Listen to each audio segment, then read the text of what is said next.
வந்து தொடர்ந்து காவேரிக்கு கால் பண்ணிகிட்டே இருக்காரு. ஆனால் காவேரி வந்து ஃபோன் எடுக்க மாட்டேங்கிறாங்க.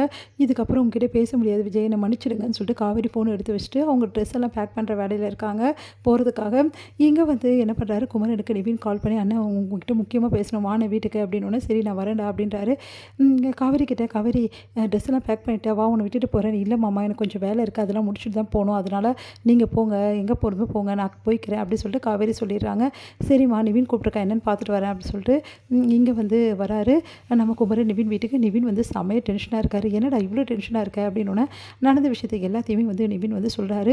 இந்த மாதிரி அவர் ரொம்ப மோசமாக பேசுகிறா, காவேரி என்னை ரொம்ப கேவலமாக வந்து மையப்படுத்தி பேசுகிறா, அவங்க எங்கள் 2 பேரும் இணைச்சி ரொம்ப மோசமாக பேசுகிறா, பேச பேச அவளை எதாவது பண்ணிடணும், எனக்கு பயமாக இருக்குது, ஏன்னா அந்த மாதிரி கேவலமாக அவள் நடந்துக்கிறா, தயவு செய்து ப்ளீஸ் நான் என்னை காப்பாற்றினேன், அவளை கூட்டிகிட்டு போனாதான் என்னை நீ காப்பாற்ற முடியும், இல்லைனா இந்த நிமிஷமே நான் வந்து இந்த உலகத்தில் இருக்க மாட்டேன் அப்படின்னு நம்மளாம் சொல்கிறாரு.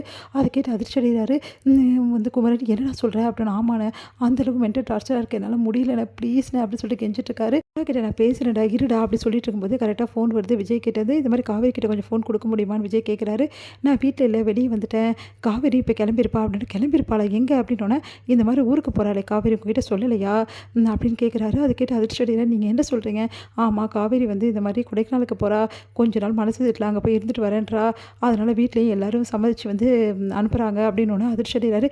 காவேரி இப்போ கிளம்பிட்டு, இப்போ நான் வரும்போது கிளம்பிட்டு இருந்தால் கண்டிப்பாக இப்போ பஸ் ஸ்டாண்டுக்கு நீங்கள் போனீங்கன்னா பார்க்கலாம் அப்படின்னோடனே, சரி அப்படி சொல்லிட்டு விஜய் ஃபோனை வச்சிடறாரு. டேய் நான் சொல்கிறத கேள்றா, சும்மா வந்து இப்படிலாம் பேசிகிட்டு இருக்காது, வீட்டில் இப்போ நீ யமுனா அமிச்சா வேறு மாதிரி ஆகிடும்டா, அதுக்கப்புறம் என் அத்தை வீட்டில் யாருமே நிம்மதியாக இருக்க முடியாது, ப்ளீஸ்டா யமுனாக்காக நான் உனக்கு மன்னிப்பு கேட்குறேன்டா அப்படின்னு சொல்லிட்டு சமாதானப்படுத்திட்டு இருக்காரு நம்ம குமரன் நிவினை. இங்கே வந்து என்ன பண்ணுறாரு, விஜய் வந்து ரொம்ப டென்ஷனாக இருக்காரு. அவரால் வந்து தாங்கிக்க முடியல. நடந்த விஷயத்தை எல்லாத்தையும் ஒரு கால்குலேஷன் போடுறாரு. அப்போ தான் தெரிய வருது, காவேரிக்கு ஏதோ பிரச்சனை இருக்குது, அதனால தான் இப்படிலாம் பண்ணுறா. நேற்றே நான் யோசனை பண்ணேன், நான் கொஞ்சம் அசால்ட்டாக இருந்துட்டேனே அப்படின்னு சொல்லிட்டு, காவேரிக்கு என்ன பிரச்சனை தெரியலையே அப்படின்னு சொல்லிட்டு காவேரி பார்க்கறதுக்காக போகிறாரு.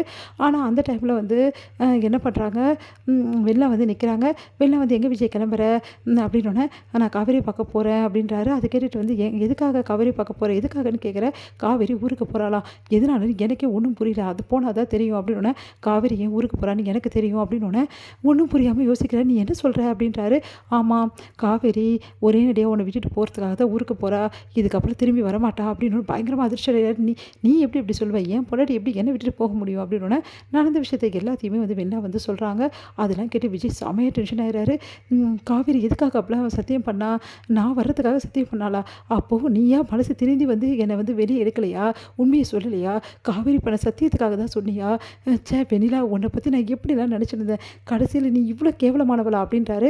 அதை கேட்டு விஜய், நிறுத்துறியா, நீ விட்டா பேசிகிட்டே போகிற, உன் காவேரி தான் உலகத்தில் நல்லவளா, நாங்களாம் கெட்டவங்களா, ஆமாம் பின்ன சுயநலத்துக்காக என்ன வேணாலும் பண்ணுற, நீ நல்லவன் எப்படி சொல்லுவ அப்படின்னோடனே, இங்கே பார், நான் வந்து அவகிட்ட சத்தியம் வாங்கினது உண்மை தான், உன் கூட வாழணும்னு நினச்சது உண்மை தான், எல்லாமே உண்மை தான், இப்போ கூட காவேரியை தவிக்க விடுறதும் உண்மை தான், ஆனால் அதுக்கெல்லாம் காரணம் இருக்குது, நீ என்ன காரணம் சொன்னாலும் சரி, காவேரியை இந்த நிலைமையில் ஆக்கின உடனே நான் சும்மாவே விடமாட்டேன், என் மூஞ்சிலே முடிக்காது அப்படின்றாரு. அதை கேட்டுட்டு, இங்கே பாரு விஜய், நான் சொல்கிறத கொஞ்சம் கேளு, நான் வந்து காவேரி உங்ககிட்ட பிரிக்கணும்னு நினைக்கல, கூட கூட்டின்னு போ, கண்டிப்பாக காவேரி நான் உங்க கூட சேர்த்து வைக்கிறேன், உன்னை நம்பலாமா, கண்டிப்பாக நம்பலாம் அப்படின்னு விஜய் கூட்டிகிட்டு போகிறாரு. இங்கே காவேரி பார்த்து இவங்க 2 பேரும் அதிர்ச்சி அடைகிறாங்க. உடனே காவேரியை பார்த்துட்டு வெண்ணா கேட்குறாங்க, இங்கே பாரு, நீ கொடுத்த ப்ராமிஸை வந்து நீ நிறைவேற்றிட்ட, அது எந்த பிரச்சனை, ஆனால் இதுக்கப்புறம் நீ விஜய் கூட தான் வாழணும் அப்படின்றாங்க. அதை கேட்டு அதிர்ச்சி அடைகிறாங்க காவேரி. நீ என்ன சொல்கிற வெண்ணிலா அப்படின்னு. ஆமாம், மனப்பூர்வமாக சொல்கிறேன், விஜயும் நீயும் சேர்ந்து வாழுங்க, இதனால் எனக்கு எந்த பிரச்சனையும் இல்லை அப்படின்னு அப்படியே கண் கலங்கி நிற்கிறாங்க காவேரி ஒன்றும் புரியாமல்.